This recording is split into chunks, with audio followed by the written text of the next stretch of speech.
E aí, meu público, que é o Léo, e você está no Upside Movies. E quantas sagas, quantas franquias não receberam uma continuação que acabou sendo uma cagada gigantesca porque foi uma desonra ao filme original e os caras conseguiram fazer tudo errado.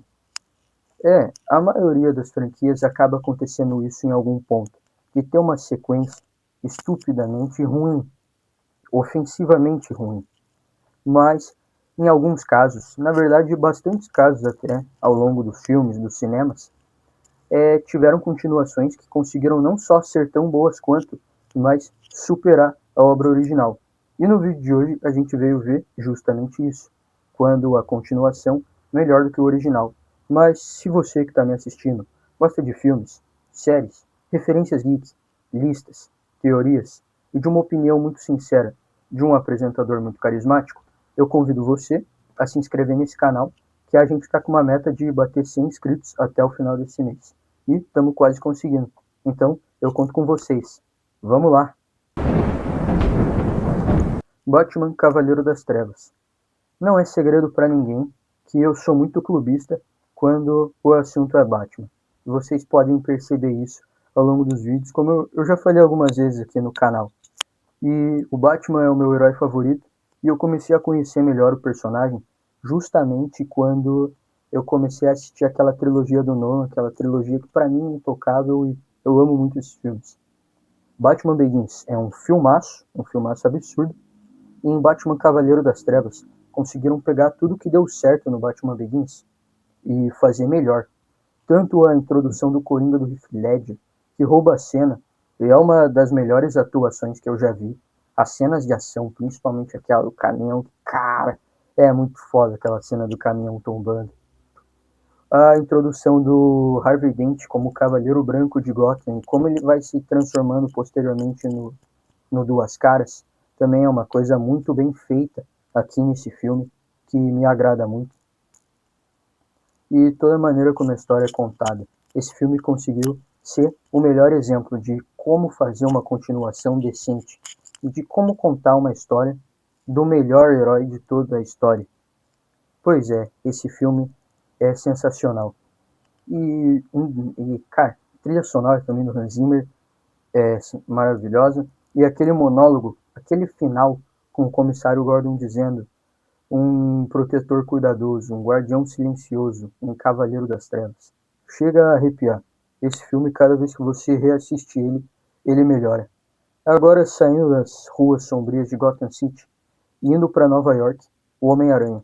O Homem-Aranha também não tem como não gostar do Miranha, né? E a trilogia do Homem-Aranha do Sam Raimi foi justamente a que me fez me apaixonar por filmes no geral, que foi por onde eu comecei, né?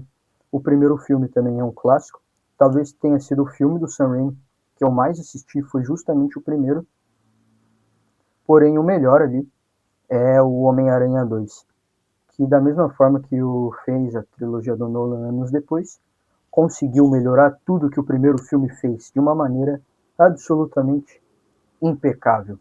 Eu adoro o Homem-Aranha 2.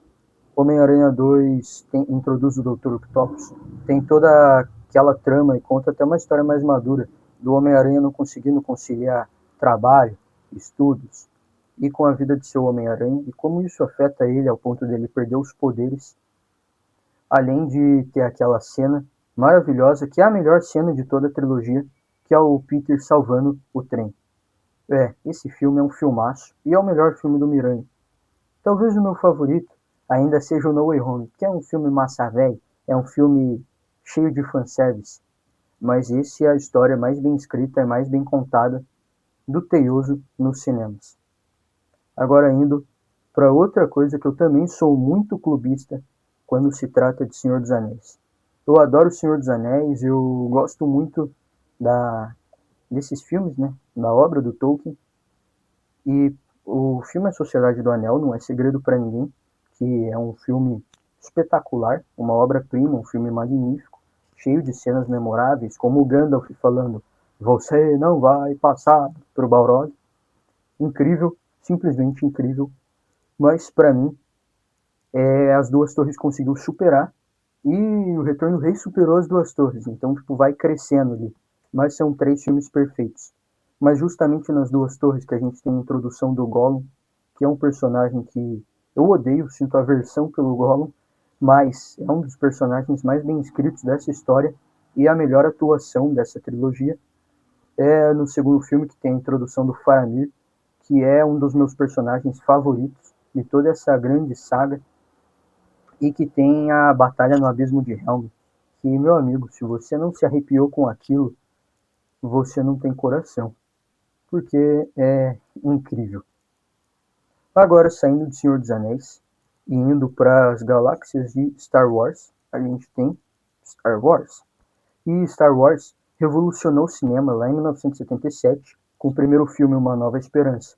Outro clássico, em que a gente também tem o Luke, o Han Solo, a introdução dos personagens e o maior vilão da história, o Darth Vader, que só tem 8 minutos de tempo de tela nesse filme, se não me engano, e mesmo assim se tornou o mais memorável e icônico de toda a franquia. Não tem como não ser o Vader, né, cara? Mas a sequência, o Império Contra-Ataca, não só superou, mas como é considerado até hoje o melhor filme de Star Wars, tendo aquele plot twist foda, que é um plot twist tão grande que não é mais plot twist, porque hoje é impossível alguém que nunca assistiu Star Wars tentar assistir pela primeira vez sem saber que o Darth Vader é o pai do Luke, que é um negócio que tomou uma proporção muito grande. Além disso, a introdução do Boba Fett, do Lando, aquele final melancólico com o Império vencendo, porque esse é um filme onde os vilões ganham. Star Wars é simplesmente perfeito. E agora, para finalizar nosso vídeo, a gente vai ter Top Gun Maverick. Top Gun é um clássico, desde os anos 80. Tom Cruise já vinha fazendo aquelas loucuras que ele faz. E quando saiu o anúncio da continuação, né, eu acho que ninguém dava nada para Top Gun Maverick. Deve ter pensado, sabe fazer dinheiro, que história que vão contar. Pois é, e acabou que deu muito certo. Eu gosto muito mais do Top Gun Maverick, na verdade, do que o clássico. O Maverick eu vi no cinema, inclusive, as cenas de ação. Esse filme consegue ser uma obra-prima e conseguiu definitivamente superar o filme original. Mas tem muitos outros filmes que poderiam entrar e podem entrar numa parte 2. Talvez os do John Wick, um Poderoso Chefão, que muita gente prefere, né, o segundo. Mas e aí? Deixa nos comentários para você qual de todos esses filmes, de todas essas sequências, é a sua favorita, qual dessas conseguiu definitivamente superar o filme original.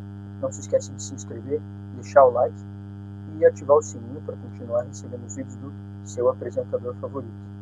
Que a força esteja com você e fique com Deus.